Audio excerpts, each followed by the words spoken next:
Welcome back to Prep Huddle Live here on StrivSports.com. Now we've got on the phone on the Truck Center Company's hotline, Matt Kern. He's the head girls coach at York High School. Coach, thanks a lot for taking some time today. And 10-1 on the season so far. I want to get your thoughts on just about the midway point of the season, how the team has fared so far.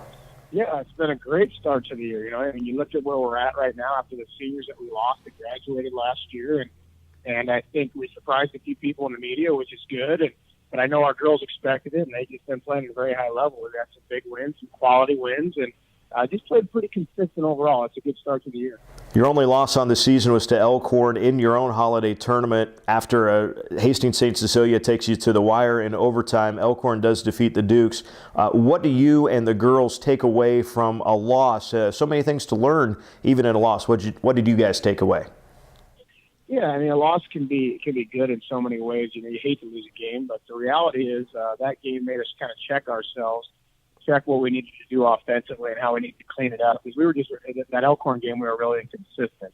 And against St. Cecilia, we were lucky to get out of that one. That St. Cecilia team was very good, and that tournament in general just helped us kind of see where we were and what we needed to do. And a lot of it had to do with our offense, just kind of improving our spacing and movement. Your team is also then coming off a grinded-out kind of win over Northwest this past weekend. What do you learn from that win? Well, we got down 10-0. That Northwest team is great. They're so young and so talented and well-coached. It's a team that I know we're going to end up seeing again soon, and they're going to be a threat for years to come. And what we got, when you get down by 10, you have to fight back. We saw some great depth. Our team, girls off the bench, really stepped up and made some big baskets, and I think the team just relaxed when they saw that. And the overall play as a whole was so much better when the bench scoring is up. Grand Island Central Catholic, Crete, and Norris, you guys get progressively stiffer competition over the next 3 games. What's the focus for you as a coach to try to get into these girls' heads about a stretch like this over the next 7 days? Yeah, we talked about it. We got 4 road games in a row against teams like we've been playing. Obviously, it started with the holiday tournament and Gretna at home. I mean, those are tough games. And now all of a sudden, we've got to go to Central Catholic. We've got to go to Crete. Those are 2 very high quality teams, up and coming teams that we talk about how when it comes down to district time, you've got to win multiple games in a row against great teams. Conference tournament the same way. Great teams, multiple in a row over 2 or 3 day stretch, and then obviously if you get so lucky to get to a state tournament. But so these games are a great challenge for us at the midpoint to show where we're at, to establish ourselves as a top tier team in the state. That's always what we want to do. And when you're playing these type teams day in and day out, you're going to learn a lot about yourself, and you're going to hopefully continue to improve and prepare yourself for the tournament time here at the end of the year. You mentioned earlier that your bench had stepped up big in that Northwest game. Who are some of the girls that have stepped up overall in general for the year so far?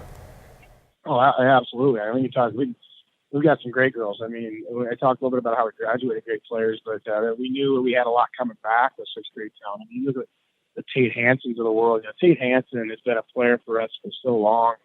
It seems like she's been here for 5-6 years, I'm sure, to other coaches, but she's a senior. She played since she was a freshman. She's the leader of this team, and she does so much offensively with her shooting and passing especially. She's legitimately looking at playing college basketball in GPAC somewhere next year, so that would be exciting. Other seniors, Jenny Cadeby, is coming off that knee injury. I mean, I'm just ecstatic where she's at. She hasn't lost a step, and I would argue she's quicker. She's one of the best defenders in the state, one of the best defenders that I've ever been able to coach, and she understands her role on this team and just attacks the rim at a high level.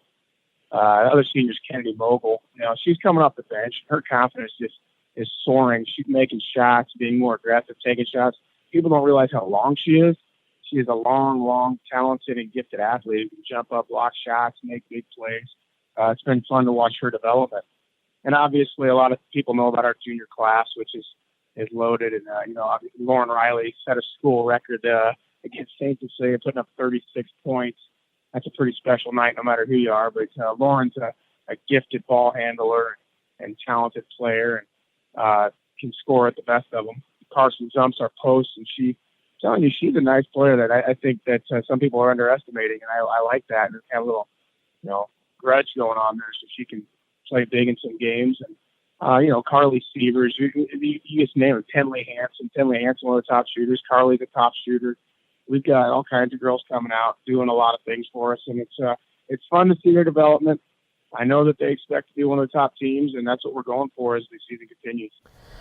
Any coach, as they get ready for a season, no matter the sport, always has a little bit of an idea how they think the season might go or how individuals might perform. And then you get into the season, and sometimes there's got to be some moments or some players or some things that make you go, I wasn't really expecting that. Is any surprises for you yet? This team hasn't. Yeah, I think you're actually, because early in the year, we weren't sure how scoring was going to be. We weren't sure what our defense was going to be like. This is a team that wants to score. Obviously, we've been held down a few games, but this team wants to go out, shoot quick, and score points. They don't want to waste time in an offensive movement. They want to just get going, which I like. At times it's great. If you're hitting shots, it's demoralizing to the defense. If we're getting a quick shot scoring and stopping it and just keep doing that. There's times, obviously, we want to slow it down. That's something we've been working on, just control the tempo at our pace. But the offensive mindset of this team is probably one of the best mindsets of any team that I've ever been able to coach, just the way they attack and want to score. Very similar to last year, but there's just something different. So it's been a pleasant surprise. And our depth is just building every day. More girls getting contributions on the court, and especially offensively.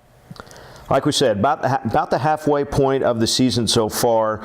Some big games coming up in the near future. The Central Conference tournament is coming up, and then the big push at the end of the regular season, hopefully into the postseason. What's the biggest key for this girls team to getting to accomplish their goals this season? Yeah, we've got to be able to establish tempo with our offense. They can run and gun. We can run and gun. We love to run and gun. But, we've been caught in a couple games where we couldn't score, and that hurts us. Or like when the length of Elkhorn defensively bothered us, we couldn't score. We've got to be able to create the tempo that we want. Our press is good, but offensively, we've got to take care of the ball at a higher level than we have been and make sure that we're, moving the ball around a little bit before we take those shots. There's a time and place to do a quick shot, but these girls are so talented and they know how good they can be that we're still working on some things, and it's good to know that we haven't reached our potential yet, and we haven't peaked out at what we need to do. Matt Kern, the head coach at York High School for the girls team. Thanks a lot for the time, Coach, and best of luck the rest of the way. Hey, thanks a lot, and thanks for what you guys do for high school sports.